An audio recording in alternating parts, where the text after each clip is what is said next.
Hello friends, welcome back to my channel. और करते हैं आज के पॉडकास्ट की शुरुआत। करते हैं आप ही के व्लॉग से शुरुआत, क्योंकि आप ही का व्लॉग मार्केट में आ चुका है। ज़रा आप गेस मारिए कि इस व्लॉग में क्या नया है। अरे वही जो पिछले 4 व्लॉग से चल रहा है, आप ही का नया किचन। अब भाई ये किचन बनवाया है, उस पर इतना इन्वेस्टमेंट किया है, तो जाहिर सी बात है उसकी बात तो हमें कम से कम 4-5 व्लॉग में करनी ही पड़ेगी ना, तभी तो उससे रिलेटेड पैसे निकलेंगे। तो बस फिर क्या था, अब आप ही को तो कोई टॉपिक मिल नहीं रहा था। किचन टूर बना कर दिखा दिया, किचन का एक एक सामान दिखा दिया, किचन के सामानों की शॉपिंग दिखा दी, 2 व्लॉग्स उसमें निकाल दिए। एक किचन का व्लॉग दिखा दिया अपनी अम्मी से गरम मसाला की रेसिपी बताते हुए, दूसरा व्लॉग निकाल दिया खुद किचन में जर्दा बनाते हुए। अब क्या दिखाएं? तो लीजिए, आप ही नए आइडिया के साथ मार्केट में उतर आई। और आप ही का नया आइडिया था कि उनकी कॉफ़ी मशीन हो गई है ख़राब। क्योंकि ये जो इतने अमीर यूट्यूबर्स हैं, ये अमीर भले ही हैं लेकिन पढ़े लिखे नहीं हैं, और उसका पूरा दिखावा ये करते हुए नज़र आए अपने व्लॉग में।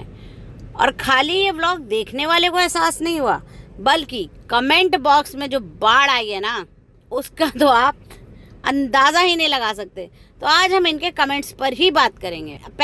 सबसे पहला जो कमेंट है वो पढ़ते हैं। मुझे तो ये कॉफ़ी मशीन जहाँ पे रखी है ना, उसे देखकर ही ओसीडी हो रहा है। बिल्कुल भी प्रैक्टिकल और कन्वीनियंट नहीं है। उसको पहले प्रॉपर प्लेटफॉर्म पे रखो। इतने छोटे बेसलेस सरफेस पर रखी है, and that too on a glass one, हवा में है। प्रॉपर बेस शेल्फ होनी चाहिए, इजीली ऑपरेट कर सकें। अगला व्लॉग है, education is more important and money can't buy class. अगला फिर से कमेंट है, money can't buy sense of humour. फिर से कमेंट है एक और, prime example of the statement money can't buy class. अब इसके बाद जो कमेंट है ना, वो सुन के आपको भी हंसी आएगी। यूट्यूब किस लिए है? कॉफी मशीन नेम सर्च करो, बता देगा कैसे यूज करनी है। नहीं जी, इनका यूट्यूब जो है सिर्फ पैसे कमाने के लिए है। ये किसी और को व्यूज देकर अपना वो थोड़ी करेंगे नुकसान। यूट्यूब तो बेकार की चीज़ है। यूट्यूब सिर्फ है व्लॉग डाल के लोगों को उल्लू बनाने के लिए, जो ये खुलेआम कर रहे हैं। एक कमेंट है, फ्रेंड्स कॉफ़ी मशीन के लिए दुआ करना। वाकई भाई, इस कॉफ़ी मशीन को तो बहुत दुआओं की ज़रूरत है। किसी ने कमेंट ये भी किया है, just ask Deepika, she will teach you how to use it. अब भाई, अगर ये दीपिका मैडम से ये पूछ लेंगी तो इनकी इज्जत कम नहीं हो जाएगी? या ये किसी से भी पूछ लेंगी तो इनकी इज्जत कम नहीं हो जाएगी? अब भाई, व्लॉग बनाना है, ये इन सब चीज़ों से इसका लेना ही देना नहीं है। ये बाकायदा इस कॉफ़ी मशीन का डेमो ले चुकी थी। इनके घर में कॉफ़ी मशीन का मैनुअल भी होगा। Google chat GPT, Google Gemini, ऐसे बहुत सारे ऐप हैं जिसपे सिर्फ मशीन का फ़ोटो अपलोड करती हैं और इनको सारी इन्फॉर्मेशन मिल जाती। यूट्यूब पे इस कॉफ़ी मशीन के हज़ारों ट्यूटोरियल पड़े होंगे जो ये देख के काम कर सकती थी, बट नहीं, हमको तो किचन के नाम पर व्लॉग खींचना है। अब कैसे खींचा जाए, तो हम इस तरह से खींच रहे हैं। इसमें एक बात और खास गौर करने वाली है, जो इनकी खाला थी, इन्होंने ये बोला, पिज़्ज़ा शाम को 5 बजे से कॉफ़ी बनाने में लगी हुई है और रात के 2 बज चुके हैं। समझ रहे हैं आप? रात के 2 बजे ये लोग कॉफ़ी मशीन, किचन में घुस के कॉफ़ी मशीन चला रहे हैं, जहाँ पर ये इनकी खाला, इनका बेटा, इनके और उनकी खाला का बेटा, खाला की बेटी, सब मिलकर कॉफ़ी मशीन चला रहे हैं।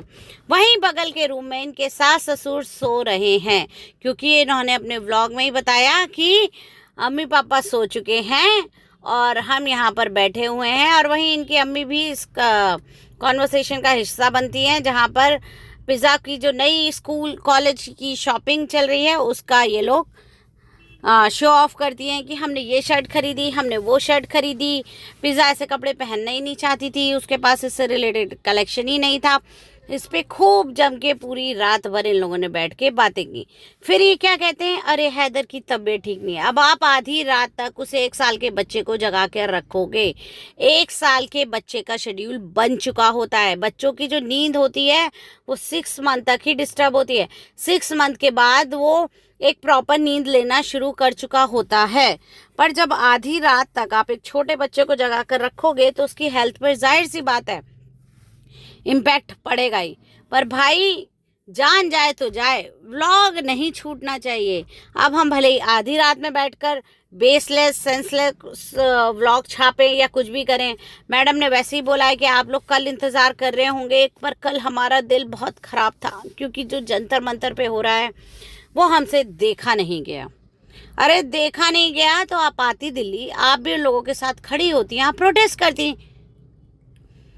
व्लॉग के पीछे बैठकर और वहां से ज्ञान देना बहुत आसान है। ज़मीन पर उतरिए, ज़मीन पर उतर कर ज्ञान दीजिए और तब बोलिए कि हाँ हम आपको सपोर्ट कर रहे हैं, हाँ हम आपके साथ खड़े हैं, हाँ हम आपको आपके हक के लिए हम भी लड़ेंगे, हाँ हम भी आपकी लड़ाई में आपके साथ हैं, हम भी चाहते हैं सरकार आपकी बात सुने। पर नहीं, हम तो बिजी हैं अपनी कॉफ़ी मशीन को चलाने में। जो हम कॉफ़ी मशीन खरीद के लाए, हमने उस पर पैसे खर्च किए हैं और अब बारी है उस पैसों को वसूलने की। और भाई देखिए, ऐसे टॉपिक पे बात करनी बनती है, क्यों? क्योंकि इससे ह्यूमन सेंटिमेंट्स जुड़े होते हैं। अब उस पर उन्होंने बाकायदा बात करके अपने लिए वाहवाही बटोर ली। ओहो कितनी अच्छी हैं आपने इस टॉपिक पे बात की, ओहो आपको बहुत अच्छा किया इस टॉपिक पर बोल के। अरे आप ही दिखावा कम कीजिए, काम ज़्यादा कीजिए। अपनी खाला से बोलती हैं ये, अरे खाला आपने रोटी क्यों बना ली, मैं बना लेती ना। चलो कोई बात नहीं, आज आपने बना ली, कल मैं बना लूँगी, कोई बात नहीं। तो खाला ने भी पीछे से टॉन्ट मारने में कोई कमी नहीं छोड़ी। हाँ हाँ ठीक है, हाउस हेल्प नहीं आए तो तुम बना लेना, वरना तुम क्यों बनाओगे? क्योंकि खाला को भी पता है बनानी तो एंड ऑफ द डे उन्हें ही पड़ेगी, क्योंकि इन मैडम को तो खाना, शॉपिंग करना और व्लॉग बनाना आता है। इसके अलावा ना तो तीसरी चीज़ इन्होंने सीखी है और ना ये कभी अपनी लाइफ में तीसरी कोई चीज़ सीख पाएंगी। चलिए आज के लिए इतना ही, मिलते हैं फिर से अगले पॉडकास्ट में। फिर से देखेंगे कि क्या नया खेल, ये क्या नया कांड ये करती हैं और उस पर फिर से इनको निशाना बनाएंगे।